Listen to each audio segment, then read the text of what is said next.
Il y a cette semaine, pas une critique d'un jeu vidéo, mais un reportage. Effectivement. Explique-nous un peu de quoi on va parler. En fait, on en avait déjà un petit peu parlé la semaine dernière, oui. Tout ça, ça part en fait pour nous, en tout cas pour No Life, ça part de dimanche de la semaine dernière, jour auquel on a diffusé l'Hebdo JV, dans lequel on recevait monsieur David Tolary du studio Bloomy Light qui nous parlait de son jeu Lean and the Spirits of Inao. Vous avez été nombreux, vous avez été plusieurs en tous les cas parmi les téléspectateurs à nous faire remarquer que ces réponses étaient un petit peu évasives, que c'était un petit peu étrange comme ambiance sur le plateau. On ne va pas vous cacher que oui, effectivement, c'était un petit peu... Disons que cette personne était moins à l'aise que d'autres face aux caméras, mais ça arrive à plein de gens, et nous, ça ne nous empêchera jamais sur nos lives de les recevoir. Je tiens d'ailleurs à préciser à ce moment-là que malgré tout ce qu'on va voir là plus tard, je ne regrette absolument pas d'avoir invité cette personne. C'est quelque chose qu'on refera, on fait confiance aux gens quand ils arrivent. S'il s'avère que en fait il y a des choses un petit peu louches plus tard, on enquête dessus, on le prouve ce soir. Mais voilà, c'était un petit peu étrange.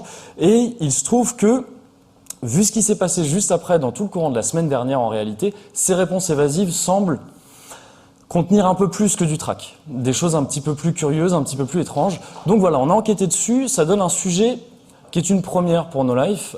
C'est de l'enquête, c'est entre le reportage, le document, le reportage et l'enquête. C'est une première pour nous. Donc on est très content de pouvoir faire ça, même si c'est dans des circonstances, vous allez le voir, pas très heureuses. Mais ça reste une première. Donc voilà, c'est un format un petit peu bâtard, un petit peu hybride. C'est un peu plus long que d'habitude. C'est un peu plus long, c'est à la fois trop long et pas assez long pour tout ce qu'on a à dire sur la question. J'espère que ça vous conviendra. Et si c'est le cas, si on est amené à refaire ce genre de travail, on le fera avec plaisir. Très bien. On regarde le reportage et on en discute juste après. Et n'hésitez pas à poser des questions sur Twitch. On est là pour ça et on est en direct pour ça. On regarde le reportage.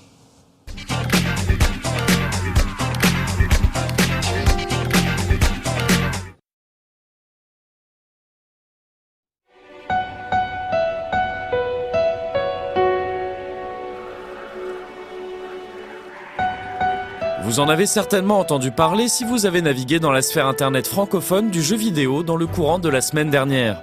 La campagne de financement participatif sur Kickstarter du jeu Lean and the Spirits of Inao par le studio Bloomy Light a soudainement pris des allures de scandale après avoir pourtant très bien démarré. Le président et directeur artistique du studio, David Tolary, était d'ailleurs venu nous en parler sur le plateau de l'Hebdo JV, quand tout semblait encore bien engagé pour le jeu. Et c'est justement après ces 2 ans que j'ai fondé le studio tout seul. D'accord. Voilà. Parce que je voulais avoir quand même une certaine vitrine pour attirer des associés, des collaborateurs que j'ai actuels. Ouais. Et je suis très content, du coup, voilà, je les ai. Ouais, le plan s'est déroulé sans accroc. Pourtant, dès le lendemain, le premier témoignage de Lorraine Sautreau, une ancienne stagiaire de Bloomy Light, a choqué beaucoup de monde en étant largement diffusé sur le net, après avoir été initialement posté dans un groupe privé sur Facebook. La toute première fois que j'ai posté ce témoignage, c'est sur le groupe privé, un groupe privé d'artistes qui justement dénonce toutes les fraudes, les escrocs ou les mauvaises expériences, tout ça. Et donc c'est un groupe privé qui a plus de 5000 membres, je crois, actuellement dedans. Et donc tous des professionnels du milieu. Et je m'attendais vraiment pas, mais vraiment pas à ce que ce soit diffusé comme ça. Ce témoignage dépeint un studio dans lequel de nombreux stagiaires ont travaillé sur des postes clés, dans des conditions difficiles et sans rémunération même quand la loi l'exigeait. Suite à ce premier aperçu peu reluisant de la philosophie d'entreprise selon Bloomy Light, de nombreux autres anciens stagiaires se sont manifestés et l'affaire a été relayée dans plusieurs articles qui lui ont apporté de plus en plus de détails. Directement concerné, puisque nous avons accueilli David Tolary, et sensible aux conditions de travail des salariés et des stagiaires du secteur du jeu vidéo, nous avons également décidé d'enquêter. Pour cela, en plus de l'entretien qu'a bien voulu nous accorder Lorraine Sautreau, nous avons recueilli les témoignages de 6 autres personnes dont nous protégerons l'anonymat en révélant simplement qu'elles sont toutes passées en stage chez Bloomy Light dans le cadre de leurs études, entre novembre 2014 et mai 2016, convention signée à l'appui. Tous concordants, ces témoignages appuient l'intégralité des propos de Lorraine Sautreau et révèlent 2 problèmes majeurs chez Bloomy Light. Le premier concerne donc l'utilisation abusive des stagiaires par la société, créée en 2013 par David Tolary, son unique actionnaire. En tout, une vingtaine d'entre eux auraient transité dans le petit appartement qui faisait office de local, où ils ont assuré la majeure partie du travail effectué sur Lean et sur sa campagne de financement, sans jamais être payés ni croiser l'équipe de 5 personnes présentées sur la page Kickstarter du projet. Ils y ont également souvent évolué seuls et sans aucune supervision, puisque David Tolary devait régulièrement quitter les lieux pour assurer son poste de surveillant à mi-temps. Pas du tout, il n'y avait aucun salarié. De toute façon, on peut voir sur sa fiche d'entreprise, donc qui est publique et officielle sur Internet, qui a 0 employé. Le deuxième point qui revient systématiquement dans les différents témoignages concerne le jeu lui-même, ou plutôt son absence. En effet, il semblerait que jusqu'à très récemment, aucun build fonctionnel n'ait été conçu. Les différents trailers utilisés pour faire la promotion du jeu ne seraient donc que de simples vidéos fabriquées par des stagiaires graphistes ou animateurs, puisque la plupart du temps, aucun poste de programmeur n'était occupé. Il n'y a jamais eu de programmation sur ce jeu. Ce jeu n'existe pas. Et moi, en fait, ce que j'ai fait l'été dernier, avec tous les stagiaires qui m'accompagnaient, on a participé à la création de cette vidéo de Kickstarter. Donc je sais exactement comment ce trailer a été créé. Au-delà du mensonge finalement assez courant que constitue le fait de faire passer de la vidéo pour du gameplay, cette pratique semble en l'occurrence surtout être le reflet d'un développement chaotique, dirigé par un David Tolary peut-être avant tout un peu perdu. C'est ce développement chaotique et ces conditions précaires qui ont poussé Lorraine puis d'autres anciens stagiaires à faire part de leurs expériences, alors que le succès du lancement de la campagne Kickstarter sur laquelle ils n'étaient pas crédités leur donnait l'impression que des gens investissaient dans un mensonge. C'est pas en voyant l'argent s'accumuler, c'est plutôt en voyant l'engouement des gens pour ce jeu que je me suis dit mais c'est terrible, toutes ces personnes-là sont en train de donner de l'argent, sont en train de nourrir de l'espoir pour un mensonge. Nous avons recontacté David Tolary afin de lui permettre de présenter ici sa version des faits, mais en l'absence de réponse de sa part, nous devrons nous contenter, comme tout le monde pour l'instant, du message posté à l'occasion de l'annulation soudaine de la campagne Kickstarter du jeu, le mercredi 18 mai en fin d'après-midi. Loin d'apaiser les esprits, ce message a plutôt été perçu comme une ultime blessure par les anciens stagiaires, qui y ont trouvé une esquive maladroite au lieu des explications qu'ils attendaient et méritaient.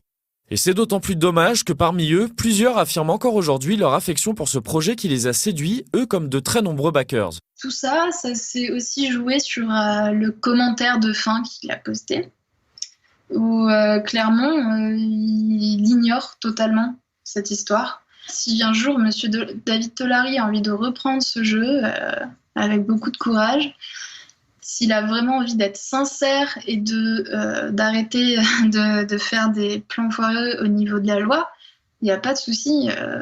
En plus, il trouvera preneur. C'est sûr qu'à la base, le jeu est une bonne idée et que les joueurs avaient très envie de le voir sorti, nous en premier, vu qu'on a voulu travailler dessus. C'est donc sur une note désagréable mêlée de tristesse et d'inachevé que s'arrête pour l'instant l'histoire de Lean and the Spirits of Inao et de ses artisans. Et si l'affaire reste assez importante en elle-même pour qu'on en parle aujourd'hui, elle l'est aussi dans ce qu'elle révèle. Aussi, sans minimiser le préjudice qu'ont manifestement subi les différents stagiaires, certains parlent même de menaces, ni oublier les différentes fraudes dont s'est visiblement rendu coupable David Tolary, il est important de se demander comment on en est arrivé là. Ce qui est en train de ressortir a priori avec l'histoire de Bloomy Light, si les faits déclarés sont avérés, c'est que cette entreprise a réussi à tourner pendant 5 ans en enchaînant les stagiaires et que personne n'a été en mesure finalement de tirer la sonnette d'alarme auparavant et de dire stop et de s'assurer qu'ils ne reçoivent plus personne. Et c'est à mon avis là qu'il y a un gros travail à mener pour réussir à s'assurer que les entreprises qui exploitent les stagiaires ne puissent plus le faire. Un élément de réponse se trouve peut-être dans la fameuse passion, que certains milieux professionnels, dont celui du jeu vidéo, n'hésitent pas à glorifier et valoriser en oubliant un peu vite ses dangers intrinsèques. Je parle au nom des stagiaires, mais je pense qu'on a accepté par passion et parce que quand on a vu le jeu, on avait vraiment envie de travailler dessus. Clairement, le côté métier-passion joue toujours beaucoup et facilite clairement les abus. Alors, là-dessus, il y a 2 aspects, encore une fois. Il y a le stagiaire ou l'étudiant qui est passionné et qui s'investit parce qu'il aime ce qu'il fait. Et dans ce cas-là, oui, il y a un côté exploitation, mais d'un autre côté, si l'étudiant est heureux de son stage, qu'il est content de son travail, qu'il peut le valoriser derrière parce que ça lui plaît, dans un sens, tant mieux pour lui. Quand après, ce sont des structures qui essayent de jouer sur l'appât, enfin la carotte, on va dire, de la passion pour exploiter des gens, c'est beaucoup plus compliqué. Pour autant, on ne peut pas tout mettre sur le bon dos de la passion. Et si l'on veut trouver une explication au mauvais traitement de certains stagiaires, il faut remettre le problème dans son contexte, en l'occurrence celui du stage de fin d'études. Dans tous les DUT, les BTS, les licences professionnelles et les masters, ce sont des stages qui sont obligatoires, qui font partie en général d'une unité d'enseignement et qui sont donc évalués en fin d'année, et souvent avec une note qui est considérée comme critique pour l'obtention du diplôme. Typiquement, par exemple, en licence professionnelle, il y a une unité d'enseignement professionnel qui comprend projet et stage, et si cette unité d'enseignement est en dessous de la moyenne, elle est non compensable. L'étudiant ne peut pas avoir son diplôme, même s'il a 18 partout ailleurs.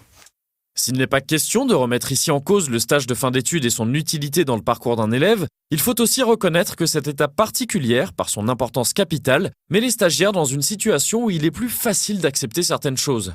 Au moment de mon stage, j'avais beaucoup trop peur de me mettre... je sais pas, j'étais débutante, donc j'avais peur de me rayer dans le milieu, ma carrière, me dire mince, je vais pas saloper ma carrière en faisant une première expérience foireuse. Ensuite, je me suis dit, en plus de ça, je dois valider mon stage pour pouvoir passer à l'année supérieure. C'est des études longues, éprouvantes, avec un certain coût, donc c'était très important pour moi. Et c'est d'autant plus vrai quand on évolue dans un secteur comme celui du jeu vidéo, dont la formation a explosé ces dernières années, peut-être un peu trop vite pour l'emploi. On constate a priori que déjà au niveau professionnel, le secteur commence à être bouché. Il y a trop d'élèves qui sortent par rapport au nombre de studios et d'éditeurs qui peuvent les embaucher en France, ce qui forcément fait des déçus. Et du coup, aussi pour les stagiaires, ça rend les choses difficiles parce que... j'ai envie de dire, en Ile-de-France, tout le monde ne peut pas faire son stage chez Ubisoft et il n'y a pas beaucoup de gros employeurs. Il y a surtout des petits studios et où les conditions de stage sont forcément plus compliquées que dans les grandes structures.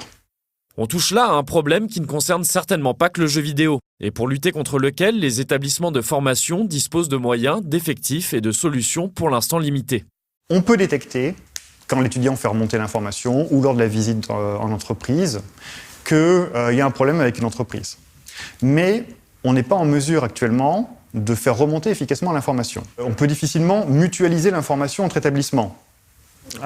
D'une part parce que pour certaines écoles, leur carnet d'adresses d'entreprise, ça fait partie de leur plus-value et qu'ils n'ont pas forcément envie de le partager. Et qu'en plus, pour mutualiser l'information, il faudrait faire une sorte de base de données des entreprises et des stages, ce qui reviendrait à créer un fichier administratif sur lequel les entreprises n'auraient pas de droit de regard, avec tous les problèmes que créent les fichiers administratifs sur lesquels les gens cités dedans n'ont pas de droit de regard. Je pense que vous avez des collègues au 56cast qui ont beaucoup de choses à dire sur la question. Sans parler donc de création d'un dossier administratif, le syndicat national du jeu vidéo voit effectivement une solution possible dans l'alliance entre différents établissements d'enseignement du jeu vidéo. Cette alliance est consommée depuis septembre 2015 et la création du réseau des écoles du jeu vidéo, mentionné dans un communiqué publié suite à l'affaire Bloomy par le SNJV, dont le délégué général Julien Villedieu nous a accordé un entretien téléphonique. Alors exactement, c'est une initiative qui a été formalisée en septembre 2015, donc qui est assez récente, qui faisait suite à une première initiative avortée qui était une labellisation des écoles. Et je dois dire que 6 mois après le lancement, les résultats sont plutôt positifs puisque on a aujourd'hui 10 formations qui sont membres de ce réseau des écoles du jeu vidéo, qu'un site internet va prochainement voir le jour, normalement d'ici la fin du mois de juin, pour vraiment mettre en valeur et communiquer sur ces formations qui répondent aujourd'hui à un strict cahier des charges et qui s'engagent véritablement sur un certain nombre de sujets qui figurent dans une charte qui est publiée sur notre site internet. Et puis ce réseau des écoles s'est donné un certain nombre de missions, parmi lesquelles effectivement une mission autour de la question des stages. Et tout en travaillant évidemment activement à la lutte contre la précarité des stagiaires, le SNJV tient à rappeler, comme la plupart de nos interlocuteurs durant cette enquête, qu'aujourd'hui, la majorité des stages effectués dans le cadre des études du jeu vidéo se passent bien. Je crois que ce qui est important dans le cas que vous précisez, dans le cas que vous citez, sur ce studio, c'est qu'il ne faut absolument pas tirer d'enseignement et de faire de généralité, ni encore moins d'amalgame, en considérant que ce qui s'est passé dans ce studio, c'est la règle, et que toutes les entreprises du secteur du jeu vidéo se comportent de la sorte. Et afin que ça reste le cas, ou plutôt que ça le soit encore davantage, le syndicat travaille actuellement sur une nouvelle charte qui encadrera spécifiquement l'accueil des stagiaires dans les entreprises du jeu vidéo. On s'est engagé depuis maintenant plusieurs mois à formaliser une charte des stages et des stagiaires qui soit propre au secteur du jeu vidéo et qui permettra vraiment de fixer le cadre d'une collaboration intelligente, respectueuse entre les stagiaires, les entreprises et les écoles. On a déjà une première trame sur cette question-là, qui est intéressante. On parle effectivement de ce qu'est la définition d'un stage, de comment doit être encadré un stage, de l'évaluation du stage et du stagiaire et des droits et obligations de chaque partie. Qu'est-ce qu'il incombe à l'étudiant, qu'est-ce qu'il incombe à l'entreprise et à l'école. Je pense que c'est important aussi, parce que ce sont des sujets qui reviennent régulièrement, que chacun sache précisément ce qu'il attend du stage et ce qu'il peut en retirer. Et à partir du moment où les règles sont connues à l'avance, je pense que la relation peut bien se passer. Aujourd'hui, alors que se referme un chapitre de ce que certains appellent déjà l'affaire Tolari ou celle du YOLO Studio, espérons que ça ne soit que le premier d'un récit un peu plus réjouissant. Et que la triste histoire de Bloomylight et de ses stagiaires marque le début d'actions saines et productives plutôt que la seule fin d'un projet très mal géré qui avait pourtant séduit des milliers de personnes à travers le monde.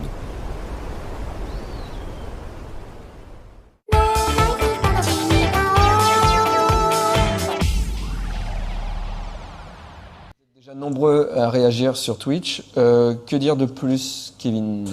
Juste une petite précision en plus, une petite info complémentaire en quelque sorte. Évidemment, dans le cadre de cette enquête, on s'est intéressé au studio, Bloomylight lui-même. Donc on a été amené à consulter sa fiche d'entreprise. Sur le net, c'est des informations qui sont accessibles à tous. Et on a constaté qu'en mars 2015, l'augmentation du capital de cette entreprise en mars 2015 de 100 € à 251 000 €. Donc, on parle du capital social de l'entreprise. Ça nous a forcément mis la puce à l'oreille. On s'est procuré les documents officiels qui encadrent ce genre de procédure. En l'occurrence, c'est un rapport qui a été rédigé par le commissaire aux apports. C'est à lui d'encadrer ce genre de choses. Et c'est troublant, ce qu'on y a trouvé. C'est-à-dire que là, ce que décrit ce rapport, c'est que cette augmentation du capital s'est faite à titre d'un apport en nature de biens impersonnels. C'est-à-dire qu'en l'occurrence, on ne parle pas de cash apporté. David Tolari n'a pas apporté 250 000 € à son entreprise en vrais sous, entre guillemets, mais on parle de travail fourni, c'est-à-dire de prestataire qui a fourni du travail qui a été estimé à 250 000 €. En l'occurrence, c'est 8 337 heures qui auraient été réparties en 17 postes différents, 17 intitulés de postes, parmi lesquels on trouve game designer, level designer, directeur artistique, animateur. On trouve tout ça ici, c'est encore une fois un document qu'on peut se... qu'il y a quasiment que des vidéos qui ont été faites. D'une part, mais le problème éventuel que ça peut poser, c'est que tout ce travail a été estimé, ces choses apportées à l'entreprise, au projet Lean and the Spirits of Inao, a été estimé à 250 000 €. 251 000 € même, plus précisément. Et là, en gros, on a deux possibilités. Soit c'est du travail de stagiaire non rémunéré qui a été valorisé pour augmenter le capital social de l'entreprise, ce qu'on peut trouver quand même assez étrange et très limite, sachant en plus que, d'après les témoignages de certains d'entre eux, certains anciens stagiaires, David Tolari aurait poussé certains d'entre eux à signer des documents en fin de stage attestant qu'ils ont été payés, pour justifier des stages de plus de 3 mois qui, on le rappelle, en France sont obligatoirement payés, sauf dans des cas très particuliers. On sait, il y a des témoignages qui disent ça, donc c'est étonnant. Le deuxième cas, c'est qu'effectivement, on peut supposer que David Tolari aurait effectivement investi une somme à peu près équivalente à 250 000 € en rémunération de salariés pour produire du contenu pour son jeu. Et là, on est face à un double discours, on est face à un développeur, un directeur qui dit d'un côté à ses stagiaires « Désolé, j'ai pas de sous pour vous payer » parce que tous les stagiaires s'accordent à dire, à quelques très rares exceptions près, qu'ils avaient été prévenus avant, que même dans des cas de stage de plus de 3 mois, David Tolari avait dit « Désolé, ça va être compliqué, on va pas pouvoir te payer ». Mais alors si effectivement il a pu payer des gens, peut-être les membres de cette équipe un petit peu fantôme, entre guillemets, que la plupart des stagiaires ne sont pas capables de reconnaître, n'ont pas vraiment vu, il y a un double discours qui est gênant. Maintenant, nous, on ne va pas pousser plus loin que ça. On a contacté le commissaire aux apports qui se souvient effectivement, qui m'a dit au téléphone qu'effectivement il se souvient d'une petite structure dans laquelle David travaillait principalement seul et avec quelques stagiaires et qui n'a pas été particulièrement choqué à l'idée que du travail de stagiaire non rémunéré puisse être valorisé dans ce genre de cas. D'autres commissaires aux apports qu'on connaît, notamment le nôtre, celui de No Life, nous ont tenu un discours plutôt inverse. Donc nous, on ne va pas pousser plus loin que ça, sachant que certains anciens stagiaires sont en train de réfléchir peut-être à amener cette affaire devant les prud'hommes. Donc c'est plus de notre ressort, ça va être du ressort de la justice maintenant, mais c'est juste pour montrer qu'il y a des vraies choses assez étonnantes dans cette affaire. J'ai employé beaucoup de conditionnels dans le reportage, dans le sujet, parce que malgré le fait que les témoignages soient concordants, ça reste des témoignages. Moi, j'ai pas de preuves formelles, je n'ai pas pu me rendre sur place. Voilà. Il y a des vrais documents qui sont encore une fois disponibles pour qui les cherche, qui montrent des choses étonnantes. Alors, voilà. Juste une chose, les stages, c'est plus de 2 mois qui doivent être payés et pas 3 mois. Plus de 3 mois. Ah, excusez-moi, voilà. bien sûr, c'est plus de 2 mois, c'est-à-dire après le 44e jour. Voilà. Plus exactement. Il y a énormément de réactions. Il y a quelqu'un qui dit mais maintenant il faut un droit de réponse de Tolari. Mais vous avez cherché à le contacter. C'est ce que je dis dans le sujet. J'ai cherché à le contacter.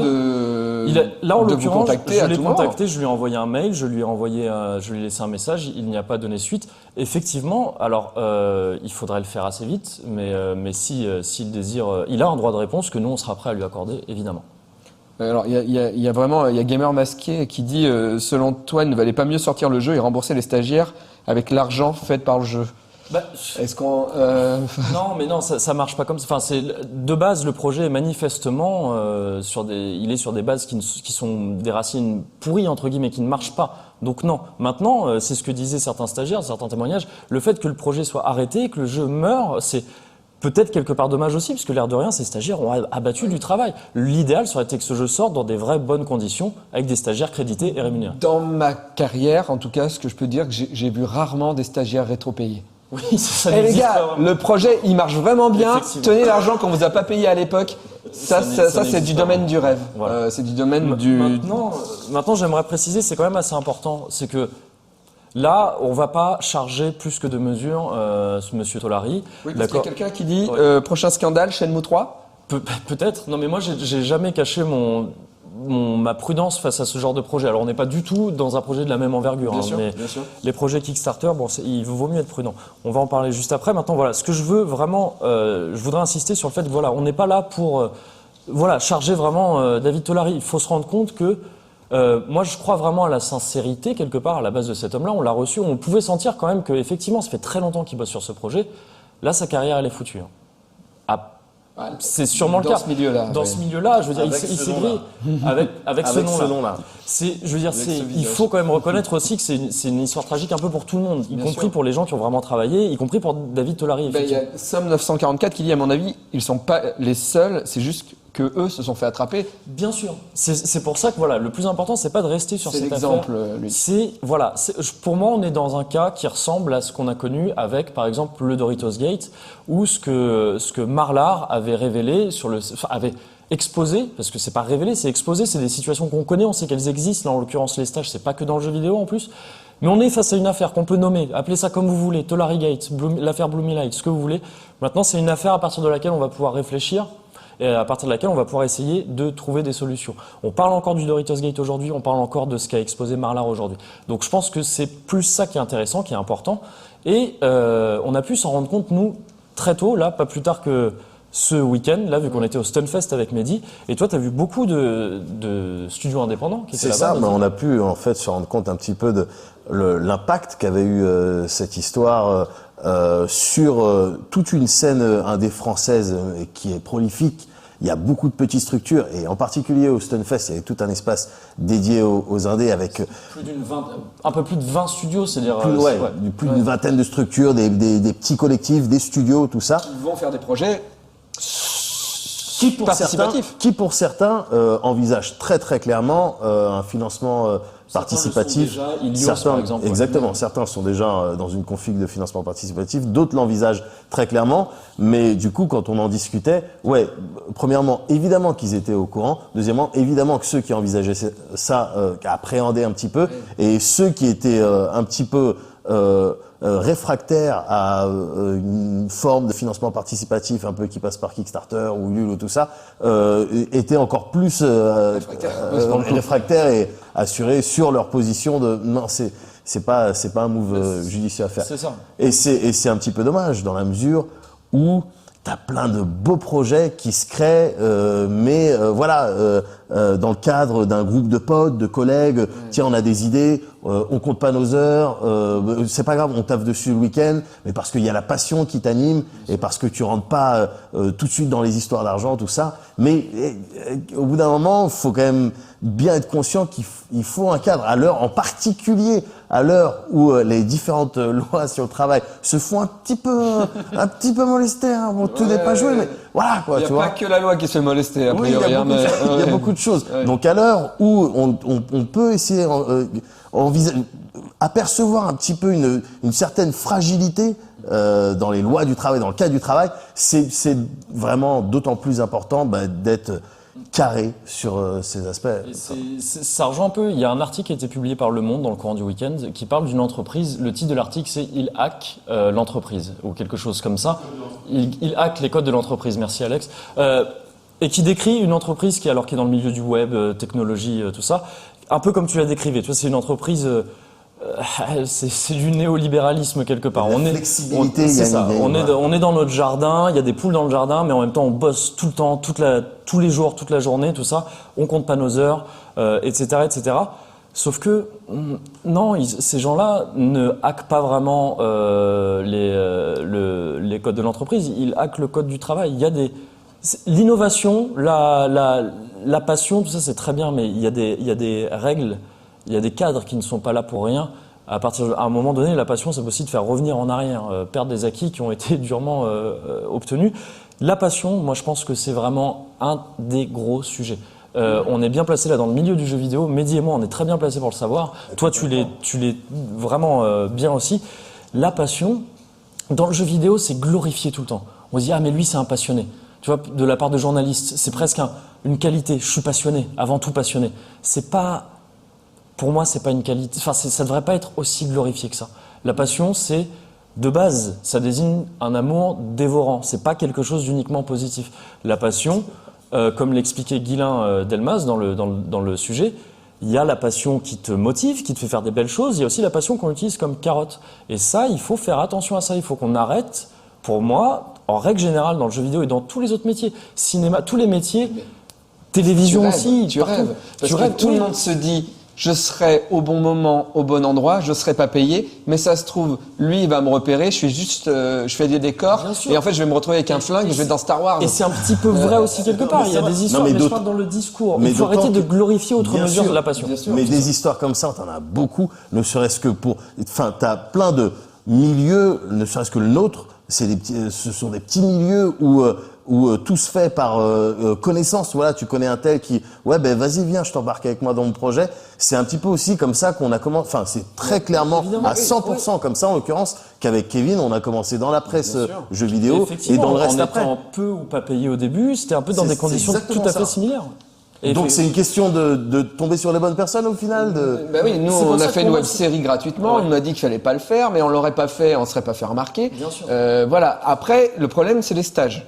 Les stages, on l'a vu, c'est une étape extrêmement importante dans la vie d'un étudiant, d'une étudiante. C'est capital. Ça met en cause, ça met en jeu, des études qui sont longues, qui sont chères, qui vont définir la vie de cette personne après. Il y a forcément une position de faiblesse de la part les stagiaires sont forcément dans une position de faiblesse et de précarité. Mais on peut pas, ça serait bien que les gens n'en abusent pas. Mais je suis désolé, j'ai vu Canal qui bosse, énormément de cadreurs ne sont pas rémunérés. Bien sûr. Voilà. C'est pour ça que je dis aussi, oui, faut pas taper outre mesure sur cette petite boîte Lumilight. Il y a des très grosses structures qui font pareil, voire pire. Il va falloir terminer, mais Général Lee dit, du coup, doit-on toujours faire confiance aux indés demandant des participations financières? Pour moi, dans tous ces cas-là, je pense qu'il vaut mieux trop se méfier qu'être trop confiant, parce que au final, c'était faire une enquête avant de payer, quoi. Deux, trois coups de fil. Tu regardes les CV des gens quand même pour voir s'ils ont fait des trucs avant, peut-être. Non, mais plus que jamais, et comme pour plein d'autres domaines, dès lors que tu tiens un peu au sou que tu mets quelque part, tu t'investis un peu. C'est relou, c'est chiant, c'est toi, t'as envie de faire autre chose. Mais voilà, si t'as pas envie de perdre 15 € ou 20 € ou 50 € dans un projet, et puis en fait tu t'es fait bébard le mec est parti au Panama ou autre part, parce que bah tu te renseignes un petit peu. Encore une fois. Après, attention, faut pas non plus dire, fallait vous renseigner. Aux gens, Non, enfin, je veux dire, non, pas du tout. Les responsables restent ceux qui, évidemment, fraudent ou. Mais on est dans profitent de une ça. situation où, autrement, c'est vraiment compliqué, quoi, tu vois. Évidemment, mais faut pas déplacer les coupables et les victimes. Enfin, c'est important de préciser Évidemment. ça. Mais oui, je pense qu'il vaut mieux être trop prudent que pas assez, dans la mesure où c'est tes sous qui sont en jeu à la fin. Et les stagiaires, il faut accepter des choses, mais pas trop non plus. Ouais. Alors, Non, mais c'est pas aidé. Bah non, bah non. c'est pour ça que je dis que pour moi le plus important c'est le discours qu'il faut changer. On sait qu'on peut pas changer les mécaniques. La carotte de la passion elle existera toujours, Ouais. dans le sens où elle marche, on le sait, ça marche dans certains cas. C'est le discours qu'il faut changer, faire attention à pas toujours glorifier des choses qui ne méritent pas de l'être tant que ça. Très Maintenant, juste avant, je suppose qu'on va devoir passer Oui, à autre chose. ouais. Je vais juste préciser ce qui va être fait concernant l'hebdo JV qui a été diffusé. On s'est posé la question durant toute la semaine dernière là. Est-ce qu'on doit le laisser à l'antenne? On l'a retiré des rediffs d'ailleurs. Est-ce qu'on doit le laisser à l'antenne? Est-ce qu'on doit le laisser sur Noco? Parce qu'à cette époque-là, le projet était encore sur Kickstarter et il était hors de question qu'on cautionne ça indirectement en diffusant cette émission dans laquelle à la fin de l'émission, moi je disais, allez-y, Jetez un œil, baquez, au moins. voilà, Ouais, jetez un œil et baquez si ça vous plaît. Il était hors de question de faire ça. Maintenant, il se trouve que le projet a été annulé et quelque part, garder cette émission, c'est une manière pour David Tolary d'assumer les propos qu'il y a tenus, pour nous d'assumer le fait d'avoir reçu cette personne. Voilà, on va le laisser. Maintenant, ce qu'on va faire, c'est qu'on va mettre un petit disclaimer avant qui va préciser que sur Noco comme sur les rediffs, qu'il y a eu une affaire qui s'est passée, dont on a eu connaissance juste après malheureusement, et qu'on a donc réalisé un sujet, celui qu'on a vu ce soir, à cette occasion. Et je précise, j'en profite très vite fait avant pour remercier évidemment les nombreux stagiaires, tous les gens qui m'ont répondu, ils m'ont accordé tous beaucoup de temps. Ils ont été d'une aide très précieuse pour cette. Tu leur as pas dit que tu les prenais en stage, sinon? Non, je leur ai pas dit que je les prenais en stage. Et il y a quelque chose d'assez tragique, c'est que on voit des travaux de ces stagiaires, on voit qu'ils sont très beaux, qu'ils sont très chouettes, mais ils tenaient à ne pas être cités, donc ça fait 2 fois qu'ils ne sont pas crédités. Ces personnes-là. Je suis désolé, mais on voit qu'ils étaient talentueux et que c'est d'autant plus dommage que ce projet ait dû se faire et s'arrêter dans ces circonstances-là. Très bien. Mais on regarde Le Saviez-tu et tout de suite après, c'est la pause pipi.